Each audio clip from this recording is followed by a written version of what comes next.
Boxing since a little kid, just like I've been boxing since a little kid, and you can tell like with the experience. Even with his last fight with Frank Martin, you can see Frank Martin was more so an amateur. Like the experience he got is not on the level.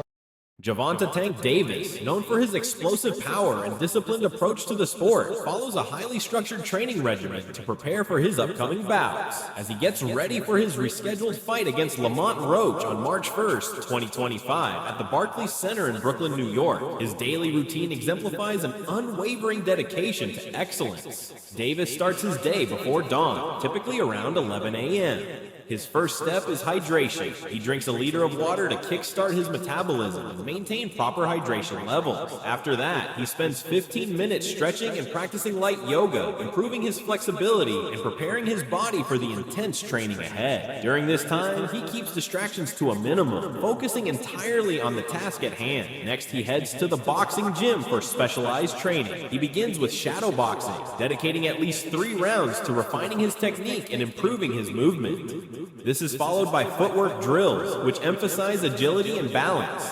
A 15-minute jump rope session further enhances his coordination and cardiovascular stamina. Davis then moves on to speed bag work to sharpen his rhythm and timing, followed by exercises on the double-end bag to improve his accuracy. He also completes rounds on the heavy bag, focusing on developing power. Each round is precisely timed for 3 minutes, with 1-minute rest intervals to simulate real fight conditions and build both stamina and resilience. Despite the rigorous schedule, Davis remains adaptable. He mentions that his running routine can vary based on his energy levels, sometimes running in the morning, sometimes at night, always prioritizing what feels best for his body on any given day. I stick to a consistent routine, like running in the morning. If I can't make it in the morning, I'll usually run at night. Closing up, gotta let it go. Keep turning, step around. Keep turning.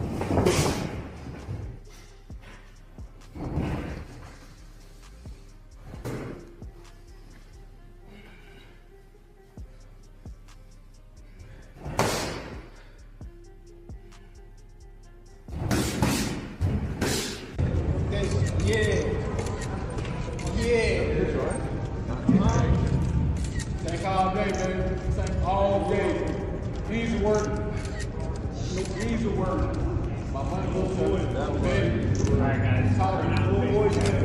Right in the front right here. Front rest there. Instead, my training sessions are typically around 2 or 3 p.m., but if I need to get extra work in, I'll train again at night or just go for a run. It's pretty much how I stay on track. When I'm in camp, I prefer staying indoors. It's tough for me to get outside, so I spend most of my time between the gym and home. I don't really go anywhere else. I train for myself, but also for the people who are with me, especially my family. They're all from DC, and I know they'll celebrate with me when the time comes. But trust me, if they show up, it's going to turn into a full-on celebration. I'm telling you, don't bring them. I remember my father was up here once, and he was so excited he could barely stand still. It was just one of those moments you never forget. A key part of my training involves working closely with my trainers. We focus on combination drills to improve my offensive skills, as well as defensive exercises to sharpen my reflexes. Head movement drills are essential too. They help me avoid punches, while counter-punching practices make me quicker in responding to my opponent's attacks. Timing, range control, and angle-cutting drills are also a big part of my training,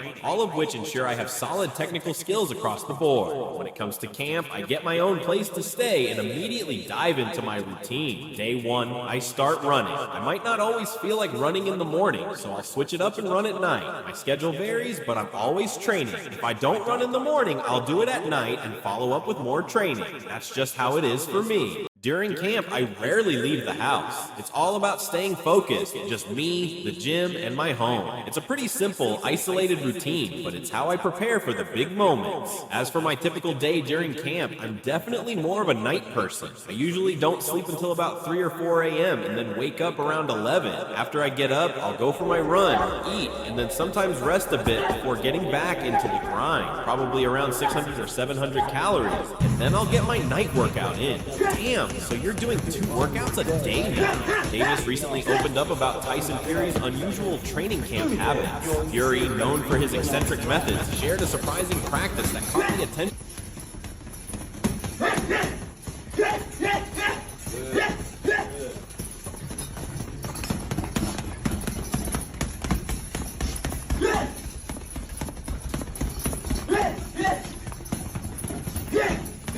boxing world. When asked about Fury's routine, Davis was both shocked and amused. He noted that while every fighter has their own way of preparing, Fury's approach stood out as especially surprising. I've heard a lot of boxers do some strange things during camp, Davis said. Like Tyson Fury, he does it 7 times a day. What? Because he believes it helps boost his testosterone levels. And Marquez, when he was getting ready to fight Floyd, he drank his own pee. Do you have any quirky rituals like that when you're training? Davis laughed and responded, not like that.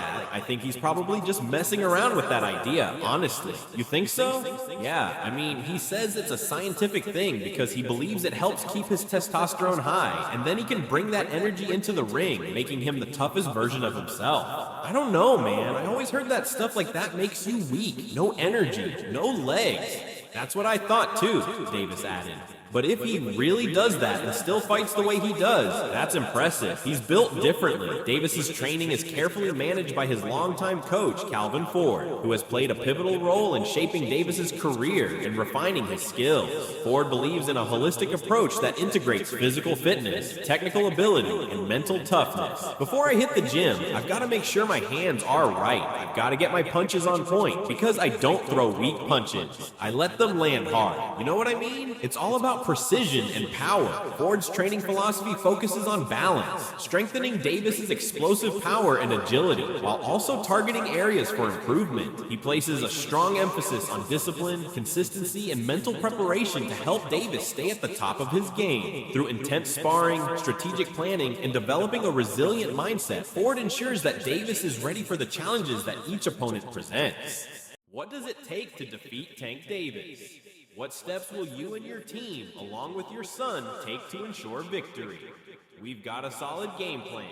We're going to execute it and achieve the result we want. This will go both ways. We're ready for it and we're confident.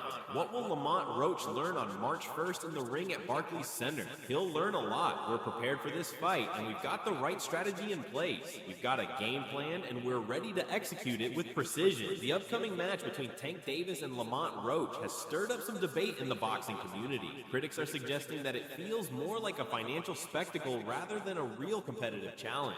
Some say Tank Davis is choosing this fight for the money and that he's strategically picking opponents he believes he can defeat easily. You faced Tank twice in the amateur ranks and lost both times. So what is your relationship with him now? Are you friends or just cordial? Easy work, Tank. Come on, Matt, get down here, please. Right here. Shoulder to the face. Back to the camera in the back. Oh, in the back of the line. You don't even believe yourself. In the camp, I start running probably like, it's different times. I might don't feel like running in the morning. I might run at night. It all depends what fits you. Like, I run in the morning. If I don't, I run at night. Train probably like 2 or 3. If I want to do something again, I train at night. Or I run, and that'll be it. But when I'm in camp, I really don't go outside. Like, it's hard for me to go outside, so I just be in the gym and home. That's it. We're cordial, yeah. He's cool with me, and I'm cool with him. I haven't heard anything to suggest otherwise from his side. So, does this fight confirm the suspicion that Tank is picking you specifically because he thinks he can easily knock you out? If he picked me thinking I'm an easy win, then he's mistaken.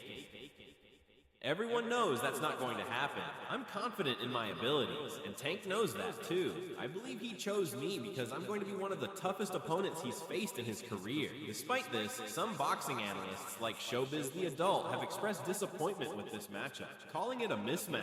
They argue that Tank Davis is being avoided by the top fighters in the division, which is why he's facing someone like Roach. Here's my perspective on the fight, and I think everything being said about this situation is accurate.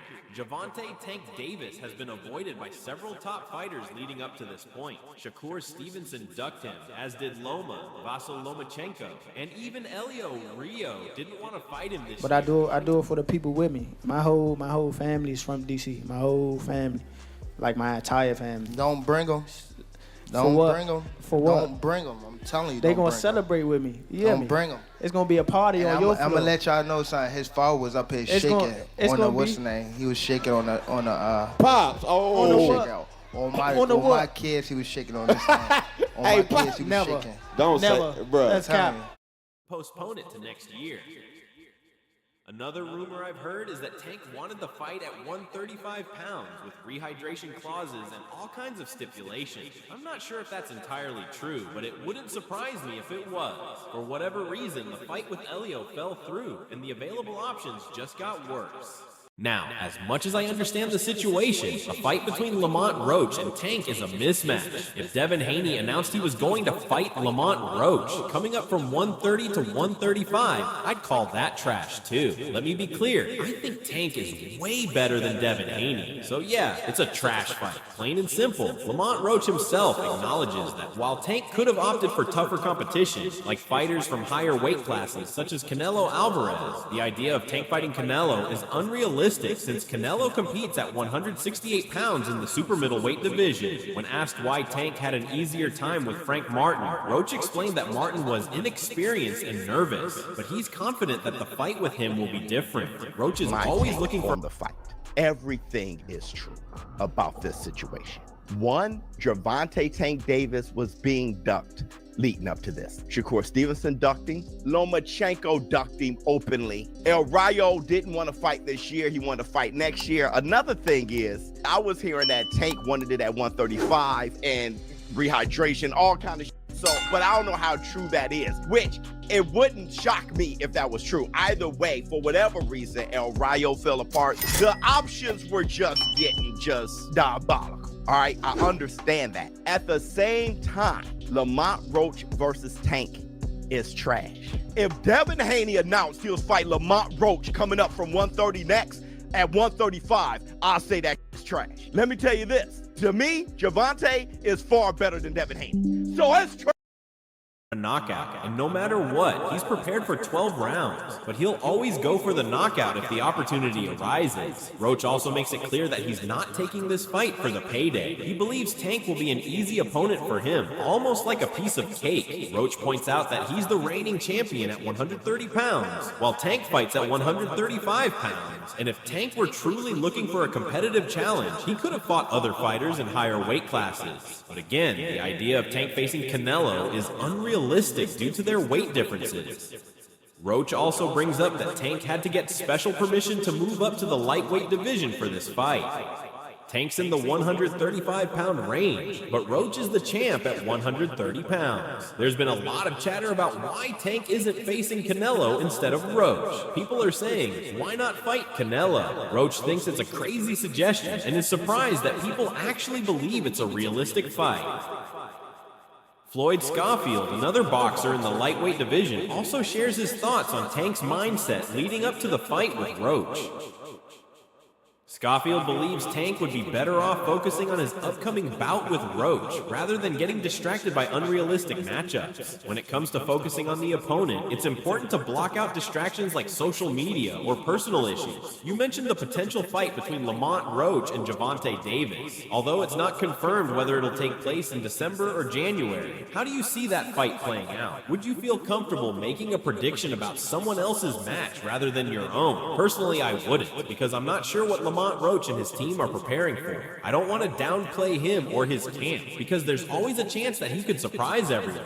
Boxing is a sport where anything can happen, and no one is invincible to getting knocked out. So in my opinion, Tank Gervonta Davis should focus on his opponent and not get distracted by social media. That's all I have to say, but if I had to guess, Tank should win, although you never really know. Stephen A. Smith, a well-known sports commentator, has also weighed in on the potential Davis versus Roach fight. He shared his thoughts that Roach might be at a disadvantage because of his size. Smith believes Roach is too small for the fight, and that Davis, being the bigger fighter, may have the upper hand. Finally, to throw it to you, Stephen A., since you believe in Gervonta Davis's skills, what's your take on his upcoming fight with Roach?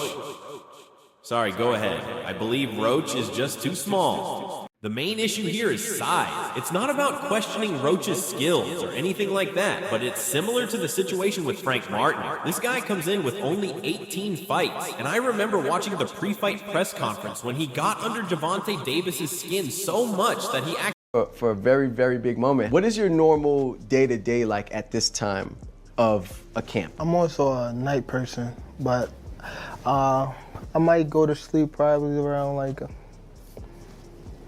3 to 4, probably wake up probably like 11, get my run in, and then eat, probably lay back down, and then wake up probably like 6 or 7 and get my night workout in. Damn, so you're doing 2-a-days.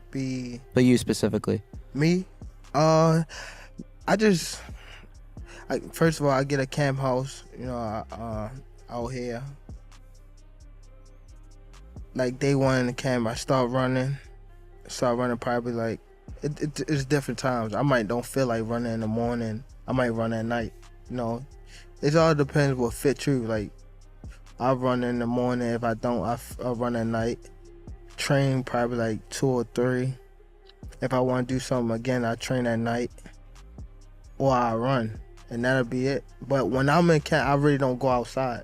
Like, it's hard for me to go outside. Accidentally cursed. Roach took the chance to address the concerns around his weight class, stating that he feels comfortable fighting at 130 pounds, despite some people claiming he's too small. Of course, Tank isn't the biggest fighter at 135 pounds either. Almost every opponent he faces is bigger than him. I think the only fighter smaller than him was Pitbull Cruz, and that's just in terms of height. Cruz was actually technically bigger than Tank in other ways, but Tank is comfortable fighting at 135, so I don't fault him for that. Still, he's not a huge 135-pounder, and I don't understand why people keep saying he's fighting smaller guys. Personally, I don't buy that argument. Roach continues to emphasize that he's fighting at 130 because that's where he began his career, that's where he campaigned, and it's where he worked his way up to a world title. His plan was always to eventually move up to 135 and win another title. It just happened sooner than expected. He's fought at 135 before, but those weren't technically 135-pound fights. When a boxer is starting out, they don't necessarily need to meet the strict weight requirements, especially if they're not in title contention yet. The opponents Roach faced early on were often either bigger or couldn't make the weight. In a recent Instagram story, he kept saying, "He said that, not me, but I didn't change my mind. I'm locked in and nothing's changing. March 1st is the date, and Brooklyn feels like exactly where I need to be." Honestly, I've worked hard to get here, so it's about time. Lamont, Wisconsin, no Tank, recently announced that he plans to retire at the end of next year. Do you think he's already preparing to leave the sport? Yeah, for sure. I believe it was a mistake for him to make that statement, especially in front of me. So now, I'm just gonna take full advantage of it and show him why he shouldn't even be thinking about that. What's your take? Was this a legitimate setback, or is there more going on behind the scenes? Share your thoughts in the comments below. If you enjoyed this deep dive into the latest boxing drama, don't forget to hit the like button and subscribe to Knockout Updates. Turn on notifications so you never miss a moment of action, and check out our other videos. Until next time, stay tuned and stay passionate.